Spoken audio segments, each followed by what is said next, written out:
Good morning. The first thing you need to know is there are people that are not here. They partied too hard last night at a longevity conference. There's something in that. So are you guys excited? Good deal. I really am. This is a really fascinating topic. I will tell you, when I first started thinking about longevity, it was around about 1976, and it was not a happy occasion. In 1976, my babysitter was removed from her house and murdered. There we are. It's a start on a positive note, they always say. But, you know, at 6 years old, that taught me about mortality. You know, I think a lot of kids have the benefit of not realizing they're mortal until they get to 28. You know, but at 6 years old, I suddenly found myself realizing it came to an end. And then I started thinking about that, and I realized I was born in 1970, and I was born really close to the end of the century, and I set this goal as a kid to exist in 3 centuries. I thought it would be cool. I want to be alive in all 3 of them. But that meant that I had to make it to 130 to get there. And so that's how long. Like, I've been thinking about this for a long time. How do you get there? So I have some thoughts for you. And then, oh, by the way, then I saw Muhammad Ali. Some of you have probably seen a version of this, but it originated with Muhammad Ali, as far as I know. And Muhammad Ali does this, this beautiful thing where he'd say, look, I want you to imagine that this is your life. How much of it have you lived already? So that's what's left. And then how much of that are you going to sleep? About 1/3. And then how much of that are you going to work? About half of what's left. And then how much of that time are you going to spend filling out tax returns? Waiting in the dentist's office, sitting in the dentist's chair, getting a haircut, gossiping, wasting time, shopping for irrelevant things. So how much life do you really have left? It's fleeting. It's really fleeting. And so that gets me thinking about a number of things. A lot of us are sitting here going, wow, I've only got this much left. I want to make it longer. And I'm thinking, so many times people come to me in business and say, Eric, I want to expand my business internationally. And I'm like, okay, great. Why? I want to have an international business. I go, have you saturated the market you're in? Like, have you gone as far as you can in the country you're in before you expand out to other countries? So what I want to suggest to you is there's so much talk about let's extend it, but what if we just extend it from within the time we got? Like, how many people out there, you know, the muggles, you know the ones, they have jobs they hate. They do, they have jobs they don't like. So think about if they can find a way to find a job or a business or a passion they like, they instantly give themselves 8 hours of extra life every day. Does this make sense? And so there's another side effect of this, though, and that is that when you really enjoy your life, you send this message to your genes. I'm useful, I'm valuable, I should be here. And so when you enjoy your life more, I think you do a huge amount for your own longevity. Does that make sense? All right, so let's do this. Thank you very much. Never mind the rest of you. If you have 2 cars, you bought 2 cars, they have serial numbers that are sequential. They came off the line together. And you have 2 of them. You put one in the garage and you leave it there. And the other one you take out and you drive it 30, 40 miles a day. Which car is going to last longer? The one you drive. But cars aren't regenerative. How is it possible that using it is going to make it last longer? They're not. We're regenerative. Clearly, we have to use ourselves. But cars, even cars need to be used in accordance with their design in order to last longer. If you don't use the car in accordance with its design, it doesn't last as long. And there are people out there in the world that spend more effort and more time and more focus and more care and more money taking care of their car than they do of their body. Why? So in WildFit, one of the things that we've done that's so effective is teaching people to really pay attention to what's going on inside their head. You know, everybody, when they first hear about WildFit, they come to me and go, Eric, tell me what to eat. And I go, oh man, it's just so not like that. It just so isn't like that. That's how the diet industry is broken. The diet industry is broken because they say, eat this and don't eat that, and then you attempt to apply some willpower to that, and how long does that last? Willpower. Yeah, if you're lucky, 2 days. I've seen people set food goals at like 11:30 on December 31st, and 2.5 hours later, they're smoking and drinking, right? Like, what's going on? So when I think about this car thing,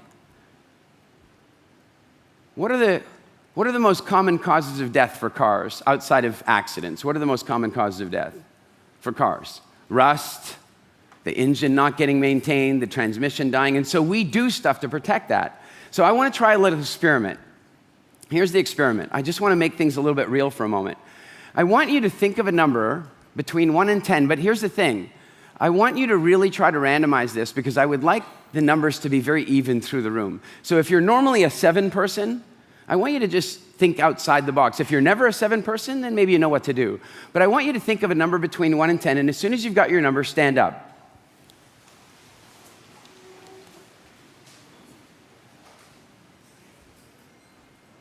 If your number is between 1 and 3, you represent the roughly 1/3 of people that are going to die from heart disease. Sit down.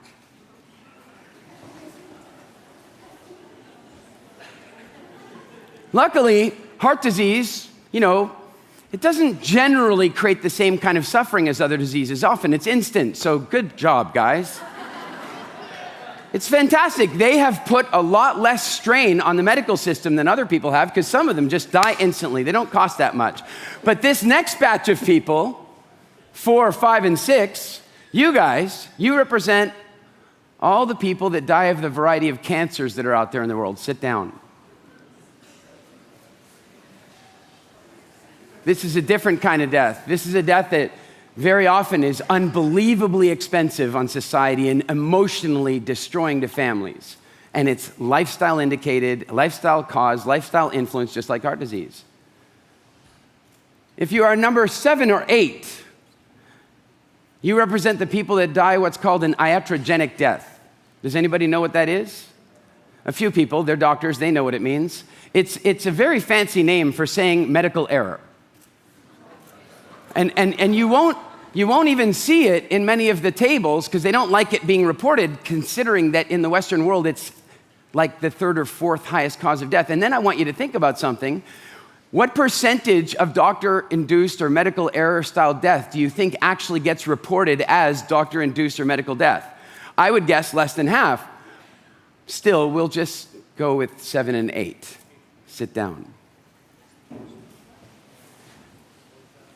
And 9, well, this is lower respiratory disease, unfortunately. It's the highest cause of death relative to communicable diseases, and you guys have died of some form of lower respiratory disease, or you represent the people that have. You guys can sit down. And if you're number 10, the odds are heavily against you dying a gorgeous death anyway. Accident, suicide now I'm terrified of myself. After Mia's talk, I come into the hotel room and I go, I better call a friend now. If you're number 10, there's a variety of different ways that you're going to die, but what I want you to think about is the way Stephen Covey passed away. Stephen Covey has a huge family, if I remember correctly, 12 children. And he'd been in an accident, and everybody was worried for his health because he was quite advanced in his years, and then he recovered. And then one night, he wasn't feeling so good. And he called his family around. And the family all gathered around, and he said goodnight to all of them, and then he went to bed, and he didn't wake up. Gorgeous. You guys that are the 10s, you represent, for me, the hope that each of us can design the most gorgeous exit that we could ever design. You guys can have a seat. Thank you. There's so much talk on our planet about life after death, right? I'm thinking, what about life during life?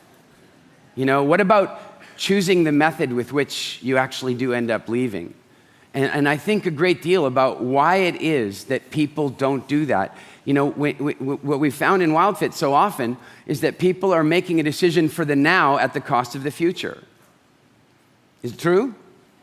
So why do we do that? And so I want to give you a thought, because I'm going to share with you some general principles that I have about longevity. But before I share them with you, I don't want to share them with you the way the diet industry usually shares stuff. And it's not just about food, but what I mean is I don't want to just give you a bunch of rules that you may or may not follow or you may or may not apply willpower to. I want to give you a thought process.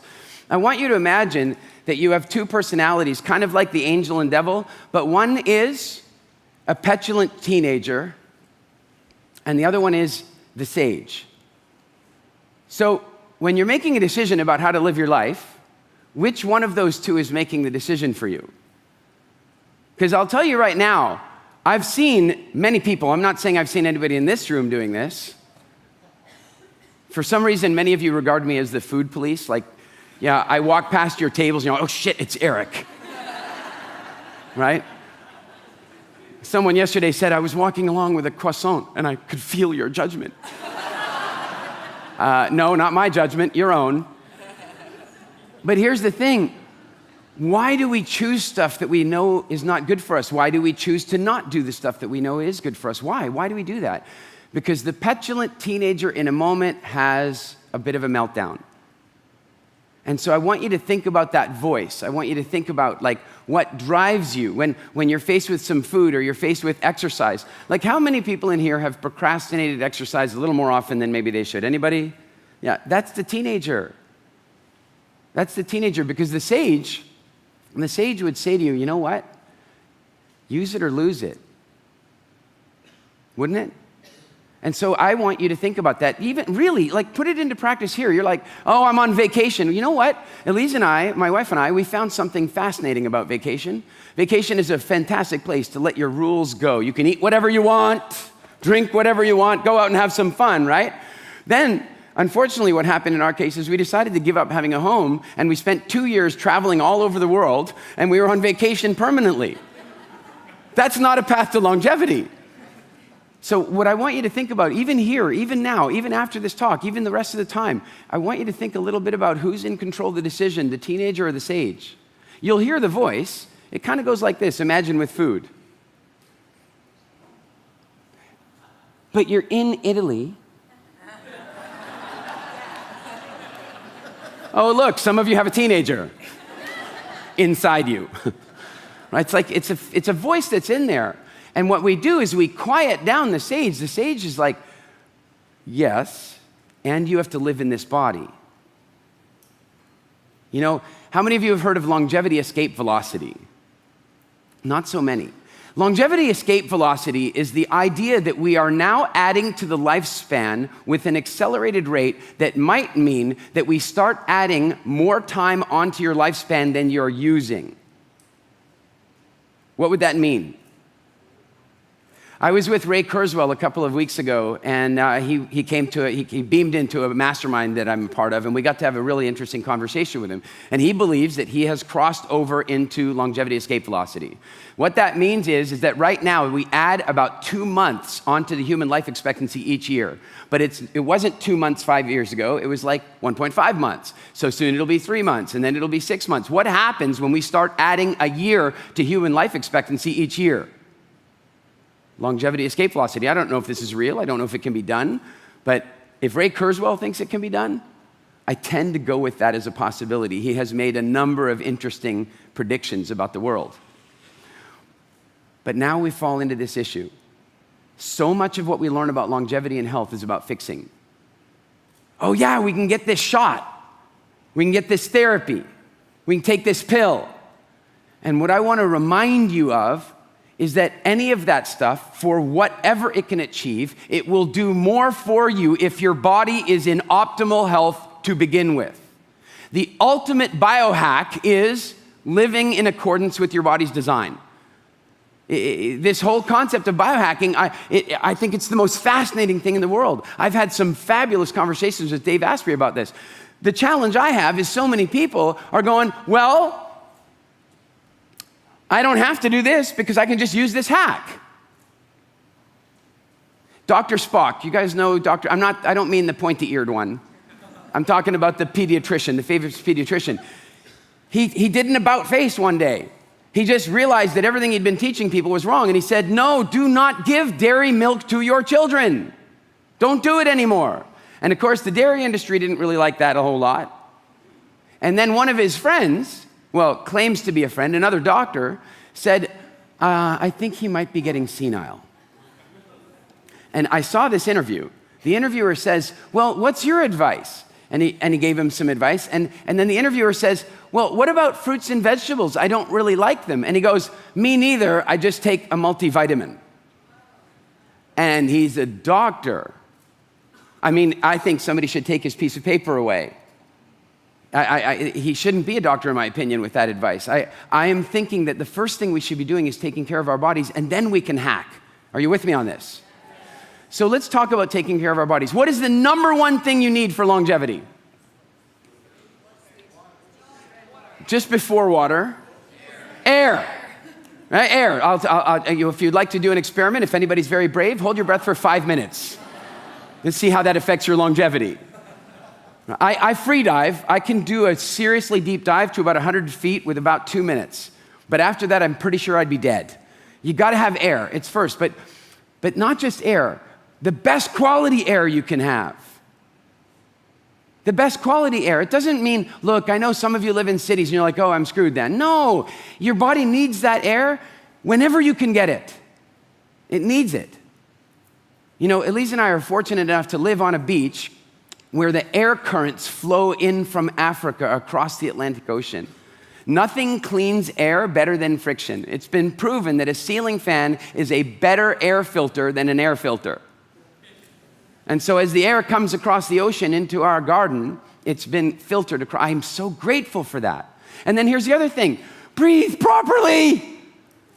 Your lungs, they seem to be designed badly. They're not, but it appears that they're designed badly, and that is that the little hairs that extract oxygen from the air you're breathing, they are sparsely scattered in the top of your lungs and thickly concentrated in the bottom of your lungs. This appears to be an incredibly bad design because the vast majority of people breathe up here all the time, don't they? Where are you breathing now? So, this is a conversation I often have with smokers. I have an unpopular theory that nicotine isn't actually addictive physically, that smoking is very much like sucking your thumb, and here's the basis of it, that if you quit heroin, you get sick. If you quit caffeine, you get headaches. If you quit alcohol, you get sick. If you quit any of those addictive drugs, you get sick. What happens when you quit cigarettes?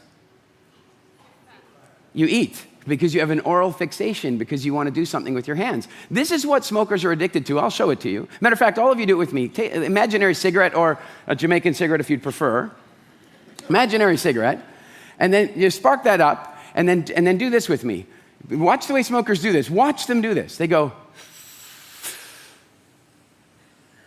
oh. Do that with me. Come on. Nice big inhale.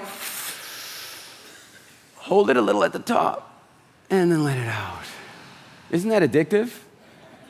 That's what they're addicted to. Because when you breathe like that, you oxygenate yourself properly, and we need more of that in our lives. The reason we need to do it consciously, where our ancestors didn't have to do it consciously, is our ancestors lived in a world where water was distant, food was distant, so they were forced to do a lot of movement, which forced them to breathe. We're not like that anymore. And so what we have to do is consciously breathe. We have to take time in our day to consciously breathe. I'll tell you something else too. Think about this. 2 Bushmen, 100,000 years ago, Africa. One of them is breathing like this. You can't see them, you can't see their environment, but you can hear them. And one of them is breathing like this. What do you know about his environment? It's a scary environment in that moment. The other Bushman, he's breathing like this. What do you know about his environment? Totally safe. No cortisol being produced, no adrenaline being produced. Meditation works for many reasons, one of which is that you close your eyes and you breathe as though your environment is safe. And when you breathe that way and you tell your body that the environment is safe, you're not producing all the stress chemicals. A couple of minutes of that a day can change your life completely. Okay, what's next? You've had air, what else do you need? Water. Not coffee, not Coke, not fruit juice. You need water. You got to have water.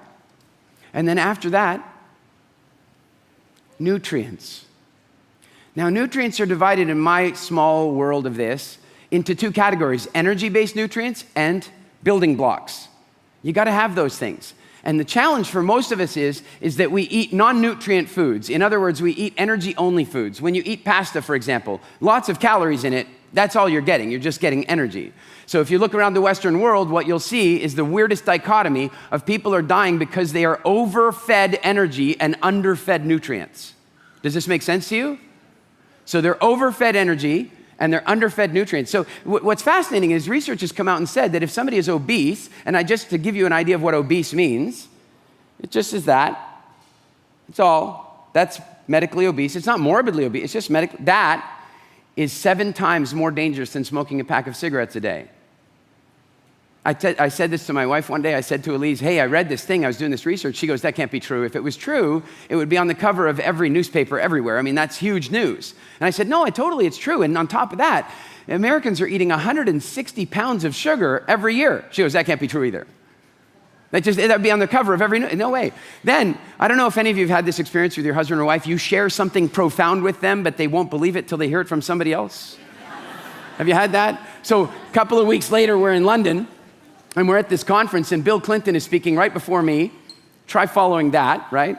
So Bill Clinton's on stage, and then he does Q&A, and this woman says, Mr. President, what do you think are the most, what are the biggest dangers we're facing today? And he goes, well, obesity is 7 times more dangerous than smoking a pack of cigarettes a day, and with the average American eating 160 pounds of sugar a year, we got a problem. My wife goes, did you hear that?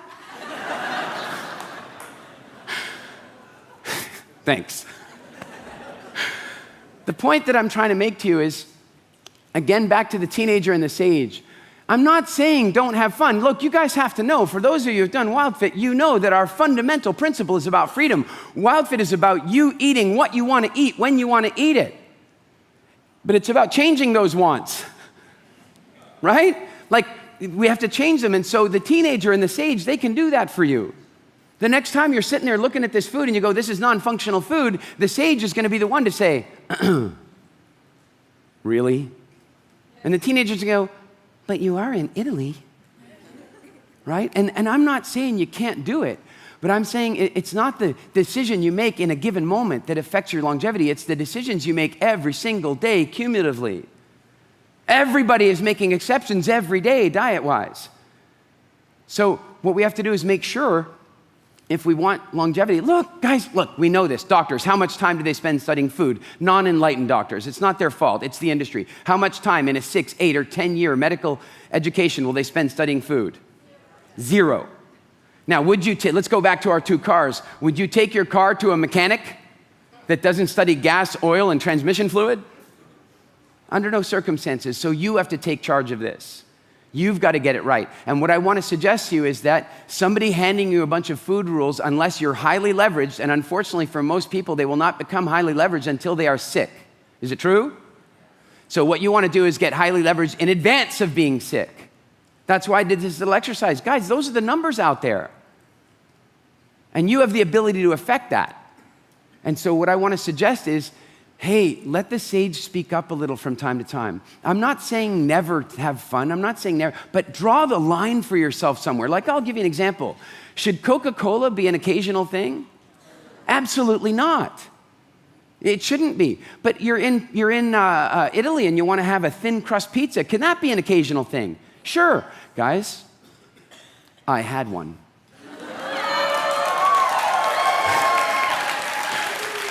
Damn it, I just gave them permission.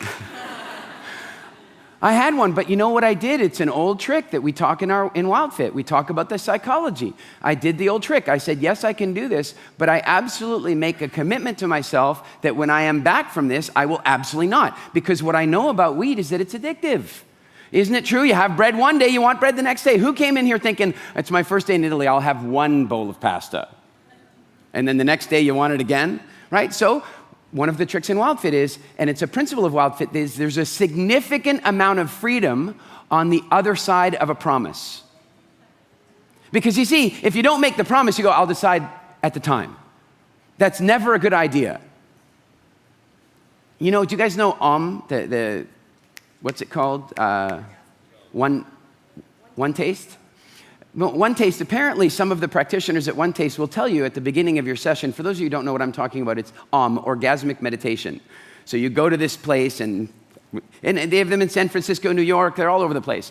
And apparently some of the practitioners will say, well, after our session together, we could hook up. Well, all the women that go to these things, they'll tell you, make that decision before the session starts. Because once the session is underway, you won't have a choice anymore. I'm saying same thing with food. Don't go to the restaurant and decide. Don't wake up in the morning and go, hey, I'll decide for us today. If you're gonna come on vacation and you're gonna have a bit of fun, then you make a firm commitment. When I get home, for those of you who are in WildFit, I'm going into spring. Does this make sense to you? It's just like, you can have fun. We were sitting with Jeffrey Perlman, one of the owners of Zumba. We were sitting, Andrea and I were sitting with Jeffrey, and we were trying to figure out, what is the brand promise? What is WildFit really about? And we really brainstormed this out. You know, Coca-Cola wants to buy happiness. Harley Davidson wants to own irreverence and rebellion. And we're like, okay, what is WildFit all about? And it came down to one thing: freedom. It came down to one thing: freedom. Freedom from the food industry, freedom from the pharmaceutical industry, freedom to live a healthy life, freedom. And then the next morning, this is in Jamaica, for those of you who are there, in Jamaica, the next morning, we're sitting at the table having breakfast, and a guy comes he's got his food, and he walks out of the buffet, and he walks up to the table, and he goes, excuse me, yes? He goes, can I just talk to you for a minute? I'm like, sure. He goes, I just want to thank you. I said, for what? And no kidding, he says, for my freedom. And Jeffrey and Andrea and I I have goosebumps telling you, and we looked at each other and like, holy, and then Jeffrey goes, wait.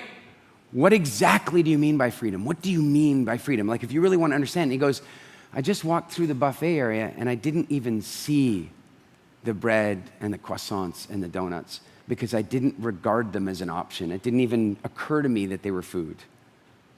How nice is that? Freedom. Okay, so we've had our air, we've had our water, and we've talked about getting our nutrients in. Incidentally, human beings have traditionally eaten 200 plant species a year. Do you know what the average American eats a year? 5, and that's only because the FDA now allows pizza to be a fruit and vegetable. Good luck for you, good news for you here in Italy. Pizza is one of your 5-a-day fruits and vegetables. So then we move to the next thing. And the next thing is about movement. The next thing is about movement. You got to take the car out and take it for a drive, right? You got to take the car and take it for a drive. If you don't take it for a drive, it's going to atrophy. It's going to die. It's going to seize up. It's going to lose flexibility. Your body is the same. Now, here's the tough part of this. It takes some discipline. And it takes discipline because of something that I've been working on, and I'll share with you guys. I believe that almost all of the suffering that humans undertake now, almost all of the suffering that we experience these days stems from something we call the evolution gap. And the evolution gap is an understanding that our physical bodies evolved over a really long period of time, very slowly, and that our society suddenly evolved very quickly. And so that means that we have hardware and software instincts that are for one style of life, and then we have a society that's very different. Does this make sense? So many of the things that we try to do in our modern day society are at odds with our instincts and at odds with our physiology. I'll give you a great example. Lately, you've seen in the diet and fitness world that the vilification of fruit. Fruit is wrong. You can't eat fruit. It's evil. Really? It's absolutely not. It's vital. It's incredibly important. It plays a very valuable role in your life. The challenge is that our ancestors ate fruit when Mother Nature provided it for a few weeks, and then it was gone, and then they moved on. And now, unfortunately, we can have it all the time. Well, what I would suggest to you is just about everything can be overdone. Can you overdo oxygen? Can you overdo air? So clearly you can overdo fruit. But what I really want to get at is that our ancestors were forced to travel huge distances to satisfy their most basic nutritional requirements. In social anthropology, there's this interesting measurement. It's called calories per acre. And you measure people at their different levels of development on their calories per acre. How many calories do they have per acre in their existence? So, for example, the Hadza Bushmen, the Kung Bushmen, they live with only a very small number of calories per acre, a very small number of calories. They have to travel. They have to go get it. The Maasai, on the other hand, they're pastoralists. So they carry livestock around with them. So they have created hundreds of thousands of calories per acre. At another level up, they become agriculturalists. So they're growing millions of calories per acre. And then you can go to Anaheim, California, where the whole fast food thing began. And now we're at a point of billions of calories per acre, and that's what started messing us up in the 70s and 80s, and then Uber Eats. Because now you have billions of calories per living room without any effort of any kind. The last time I went proper hunting with the Bushmen, I went out to go visit with the Bushmen again. I've done a number of visits with them, and I got up one morning, and the chief and I have become quite good friends, and he says to me, "Do you want to go hunting?" And of course, I'm like, "Yeah, let's go hunting. I'm ready, let's go." And we head out. And I thought, you know what? I've always been curious how far we go on these trips. We usually go out for 2 or 3 hours. I want to know how much ground we cover. So I take a pedometer with me. There's no cell coverage out there, but my phone will still track the distance. I also noticed that the Bushmen weren't taking any water with them. So I thought, well, when in Rome, don't take water. That was not the smartest thing I've ever done. We went out that day. It was 42 degrees centigrade outside. In Fahrenheit is really hot. I don't know, but it's really hot. It's 100 and something. And so we headed out that day, and we're running along, and we're tracking, and we're climbing up cliffs, and we're descending down cliffs, and we're ducking under trees, and thorns are shredding our legs, and it's among the hardest miles I've ever done in my life. And we did 27 of them. 27 of them. At around about mile 6, I'm going, what are these guys doing about water? Because I figured they knew there was a lake or a river somewhere, like they didn't carry their Wild Fit water bottle with them, like what's going on here? And then at about mile 26, we arrived at this little farm camp of a group of people very much like the Maasai, and they had this trough where all their goats drink from. And so the Bushmen got down on their knees, they moved the slime out of the way, and they drank the water. I did not. I figured I could make it another mile back. I made it another mile back. I drank 2 2-liter bottles of water immediately. 27 miles. I did not train for that marathon, and it was not like the London Marathon that I did run. In the London Marathon, they're like, you got to be really careful of the cobblestone streets, man. They're hard. They're murder on you. They are. I would beg for cobblestone streets. Out there, it's a whole different thing, right? And then the chief and I have quite a fun little friendship, like I asked him one day, I had sent out questions to the whole world and said, what would you like me to ask the Bushmen? Tony Robbins wrote back to me and he said, I want you to ask them about the purpose of life and what happens when you die. So I said to the Bushmen, I said, what's the purpose of life? And he says, to be the best version of you that you could possibly be. I'm like, where's your online program, dude? I said, could you tell me more about that? And he goes, well, look, you're a city guy. He thinks of me as the city guy. He can't think in other terms. And he goes, and I'm a Bushman. He goes, so I need to be the best Bushman that I can be, and you need to be the best city guy you can be. And I'm like, okay. And I go, but now I'm a city guy visiting you here in the bush. And he goes, well, then you should be the best city guy visiting a Bushman here. Like, he's explaining it to me like I'm 12, right? And then I go, okay, but what if I, as a city guy, decided to just abandon my life and come and be a Bushman? He goes, well, then you should then just be the very best Bushman you could be. It was pretty straightforward for him. And then I go, okay, well, Tony Robbins wants to know what happens when you die. And he goes, we move the camp. I go, what do you mean? And he goes, well, we move the camp. And I go, why? And he goes, well, because you're dead and you're going to start stinking. I go, I'm not sure you understood the question. What I want to know is what happens to me when I die. And he goes, we move the village. And I go, okay, no, but me, like me. And he goes, you stay behind. I was like, okay. I go, no, but me, like the me, that's not my body. And he goes, there is no me that's not your body. He said, you're here to live this life. And I really like the idea of that. I don't like the idea that we give up our life for some imagined future. Maybe there is one. Maybe we get to reincarnate. Maybe we have another life. That's all fantastic. But I'm thinking that there are a lot of people who have traded their present day existence for this imaginary future, and I want to stop doing that.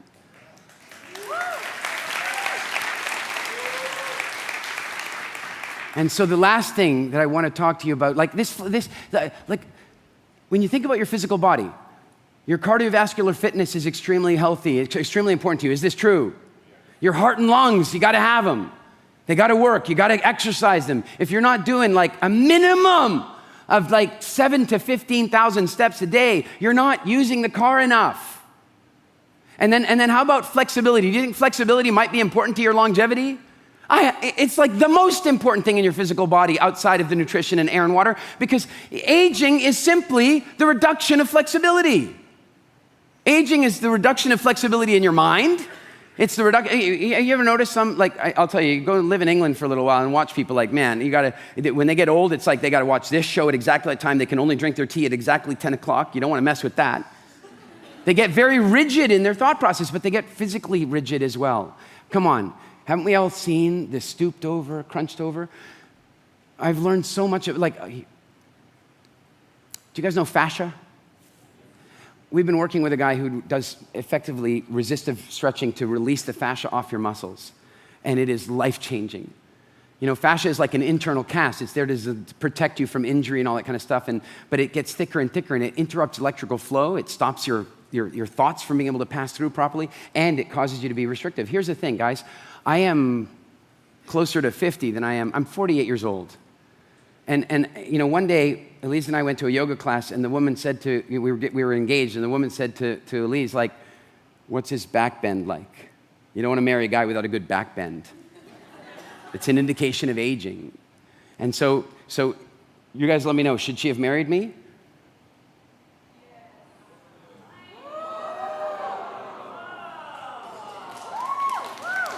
Flexibility is youth. How about this one, guys? Like, I tell you, at what point in time do you stop being able to be a kid? You know, when you open up your flexibility and be able to do this stuff. Like, I'm telling you, yoga and flexibility is unbelievably important to your longevity. And muscle density and bone density, which you only get from resistive exercise.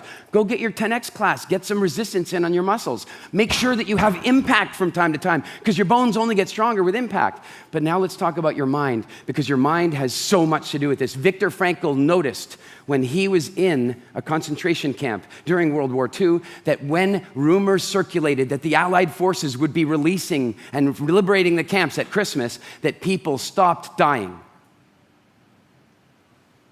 The people in the labor camps stopped dying. And then when the Allied forces didn't come at Christmas, they would resume dying. I was reading a study just yesterday where they took a bunch of women, Chinese women, and there's a very special Chinese holiday that celebrates older women.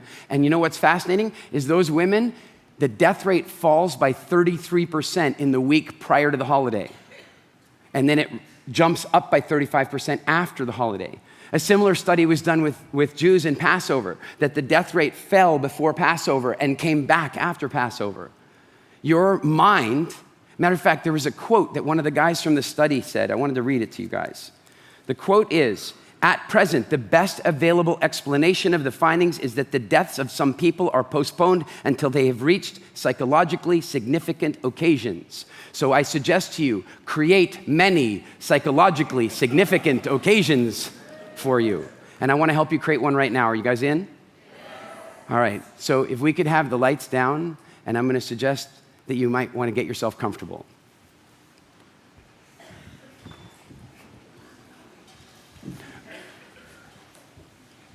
I want you right now, just for a moment, to think about what your ideal situation in your health and longevity would be in 5 years. Think about that, and I want to take you there. So I find that going into a deep place of relaxation is not always as simple as just counting from 10 down to 1. It requires some steps, and one of the steps that I enjoy the most is taking your 10 toes and wiggling them, and then letting them go.